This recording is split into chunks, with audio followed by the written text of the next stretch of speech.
हम में से ज़्यादातर लोगों की प्रॉब्लम ये है कि हम मेहनत करते हैं, कुछ समय तो बहुत मोटिवेट रहते हैं, फिर निराशा गिरने लगती है। लगता है कि मेहनत का क्या फ़ायदा, सही मौका तो मिल ही नहीं रहा है जिससे कि सफलता का रास्ता मिले।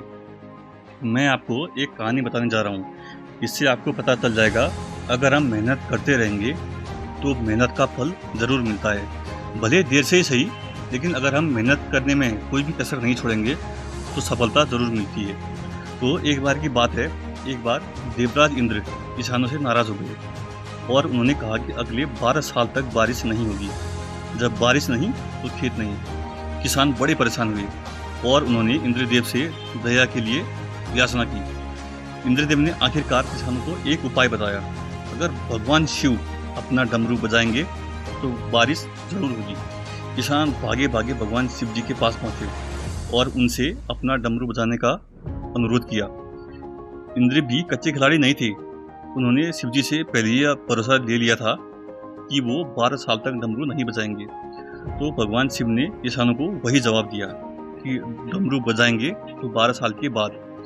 यह सब देखकर माँ पार्वती को किसानों पर दया आ गई, लेकिन वो भी शिव जी की इच्छा के खिलाफ कुछ भी नहीं कर सकती थी। हर जगह से निराश किसानों ने नियति के सामने हार मान ही ली और 12 साल तक इंतजार करने का फैसला किया। इन सब किसानों में से एक किसान अलग ही सोच का था। वह रोज अपने खेत जाता, वहाँ खेत जोतता, मेहनत करता।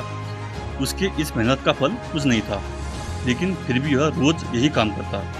लोग उसका मजाक उड़ाते कि उसे किस चीज़ की उम्मीद है, क्या वो किसी चमत्कार की उम्मीद में है। सारे किसान सोचने लगते हैं कि उस किसान का दिमाग खराब हो गया है। ऐसे ही 3 साल बीत गए। एक दिन कुछ किसान खेत में काम करते उस किसान के पास से गुजरे। एक बूढ़ा किसान उस किसान के पास गया और बोला, भाई तुझे पता है कि 12 साल तक बारिश नहीं होने वाली है, तो बेकार ही मेहनत तू क्यों कर रहा है। काम में लगे उस किसान ने थोड़ी देर के लिए काम रोका और उस बूढ़े किसान को जवाब दिया, मुझे पता है कि 12 साल तक बारिश नहीं होने वाली है, लेकिन मैं तो यह मेहनत खेती का अभ्यास बनाए रखने के लिए कर रहा हूँ। अगर मैंने 12 साल तक कोई काम नहीं किया तो मैं तो सारी खेती बाड़ी भूल जाऊंगा। मेहनत नहीं करूंगा तो 12 साल में मेरा शरीर भी सुस्त हो जाएगा। क्या पता जब बारिश हो तब तक मैं इतना योग्य ही न रहूं खेती कर पाऊं। माँ पार्वती यह सब देख रही थी। उन्हें किसान की यह बात सुनकर बड़ी प्रसन्नता हुई। वो भगवान शिव के पास जाकर बोली, आप भी तो 12 साल तक डमरू नहीं बजाएंगे, क्या पता आप भी डमरू बजाना न भूल जाएं। भोले शिव भी चक्कर में पड़ गए और उन्होंने जल्दी से डमरू बजाकर देखा कहीं वो वाकई में उसे बजाना तो नहीं भूल गई। भगवान शिव का डमरू 12 साल के पहले ही बज गया और डमरू का बजना था कि बारिश हो गई। आश्चर्य की बात यह थी कि वो बारिश केवल उस किसान के खेत में ही हुई और उस बारिश के प्रभाव से उसी समय खेत में लहलाती हुई फसल हो गई। और किसान यह देखकर दंग रह गए और अपने खेत की दशा देखकर निराश हो गए। अब आती है असली बात। ये कहानी क्या कहती है? ये कहानी कहती है कि जीवन में मेहनत का क्या महत्व है, हार्ड वर्क जरूरी क्यों है। देखो, खिलाड़ी खेल के मैदान में नहीं जीतते, असली जीत उनकी कड़ी प्रैक्टिस में छुपी होती है। अगर आप में मेहनत करने का अभ्यास और जज्बा नहीं होगा तो आप किसी भी जबरदस्त अवसर का पूरा लाभ नहीं उठा पाएंगे। मजे हुए खिलाड़ी जब मैदान पर खेलते हैं तो हम कहते हैं, भाई मजा आ गया।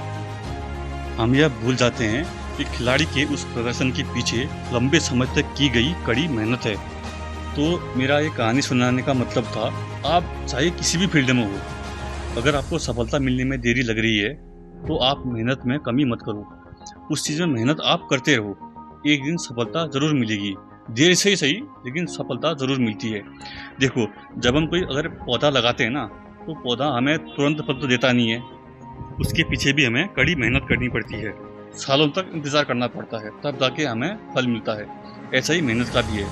अगर आप लगातार मेहनत करते जाओगे ना तो एक दिन आपको सफलता ज़रूर मिलेगी।